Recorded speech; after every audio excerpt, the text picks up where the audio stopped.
Na napozungumza juu ya jua la haki, baba mmoja alikuwa tajiri katika nchi za Afrika, huko kusini mwa Afrika.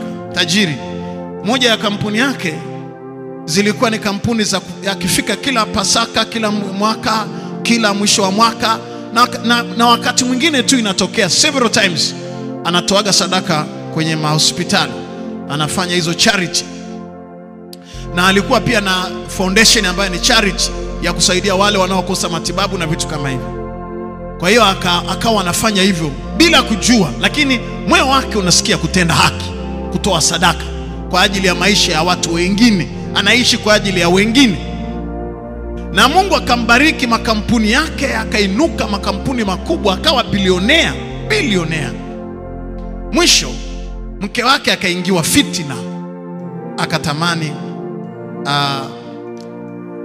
yani anaona kama yule baba amechoka sana, haendi disco, haendi beach, yeye anataka kwenda klabu, anataka kujirusha. Hapa Dar es Salaam tunasema kujirusha.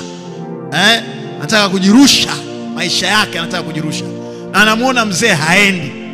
Akaona alipokutana na watu ambao pia wako tayari kufanya hizo entertainment, akamwambia cha msingi ni kumuondoa huyu jamaa.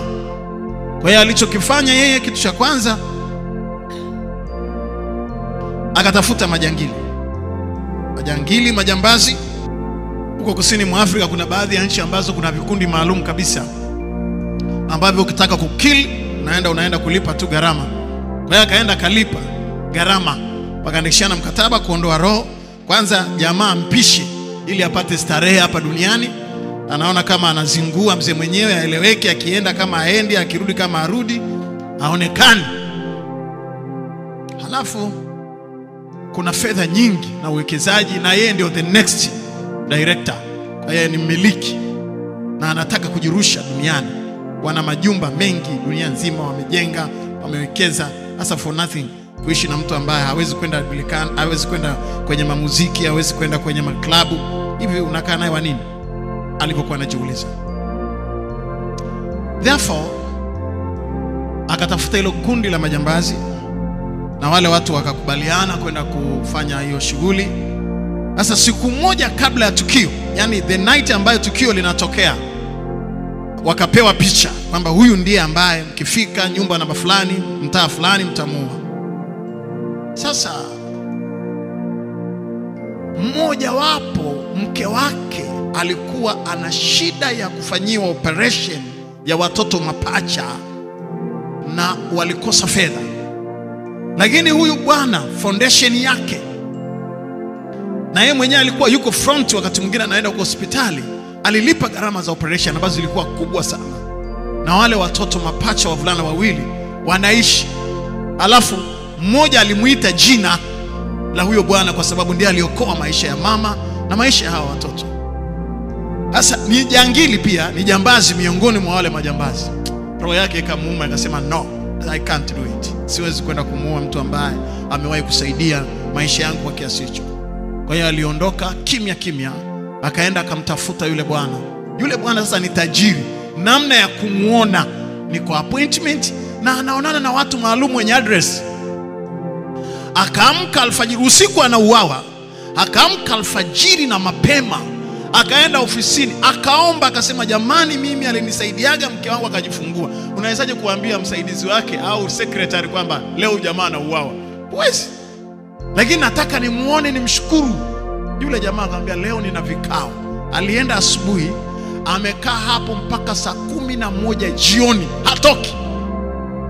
Akamfukuza mpaka kaita maskari, akamwambia mtoeni nje huyu jamaa. Anasema sitatoka hapa mpaka unisikie. I want to talk to you. Nataka kuzungumza na wewe privately. Jua la haki, the son of righteousness. Yule bwana mwishoni kabisa saa 12 naenda saa 1 usiku, akasema nipeni niongee na huyu jamaa. Chizi gani huyu? Unasemaje bwana? Akamwambia bwana, uliponya watoto wangu hawa hapa, picha yao mapacha, huyu anaitwa kwa jina lako. Akamwambia it is okay, sawa, it is okay, just go, ondoka tu. Inatosema hapana, I want to talk to you, na jambo fulani nataka kuzungumza. Sasa pale akamwambia pana watu, akasema please, naomba private. Unajua matajiri nao hawana mambo ya kusumbuka sana. Mwisho akamwambia okay, sawa, akamtoa mtu mwingine msaidizi wake alikuwa pale, akamwambia okay, niambie. Akamwambia bwana, nakwambia jambo la kiume usishtuke. Leo usiku na uawa. Nini? Akamwambia niamini, believe me or not. Iko hivi hivi hivi. Na aliyepanga mchama zote mke wako. Kwa hiyo tafadhali uangalie vizuri. Ninakuomba, weka mtego wa polisi. Si tunakuja saa fulani. Weka mtego wa polisi saa hizo, wewe usiwepo kwa sababu utakuwa na majibizano ya risasi. Inawezekana akakupata saa hizo, wewe ondoka. Kwa ile baba akaja nyumbani, akakaa, akavaa na pajama yake vizuri kama analala. Mwisho akamwambia mke wake nina kazi kidogo ofisini. Akatoka nje, akamwambia mlinzi nifungulie, akatoka, kaenda hoteli, akaweka maaskari doria. Mara silipofika saa 8 za usiku, saa 9, majangili hawa hapa. Na baadaye kabisa wamefika na wanapiga simu. Mama anasema yuko kwenye ofisi anafanya kazi ofisini. No justice, no peace. Jiwa la haki. Baadaye wale majangili walikamatwa kama kuku wakisio wa kienyeji. Wakisasa ndio wanakamatwa ovyo, manake hawajui hata kukimbia. Kama kuku wa kisasa. Alafu akamwambia naomba ukishatukamata na mimi nitakuepo. Ukishatukamata utupe nafasi ya kuzungumza, tukueleze vikao na process ilivyokuwa. Ndio wakaenda wakakamatwa. Wakati wanatoa ushahidi, anaambia sisi tulifanywa hivi na hivi na hivi na hivi na hivi na tumelipwa kiasi hiki.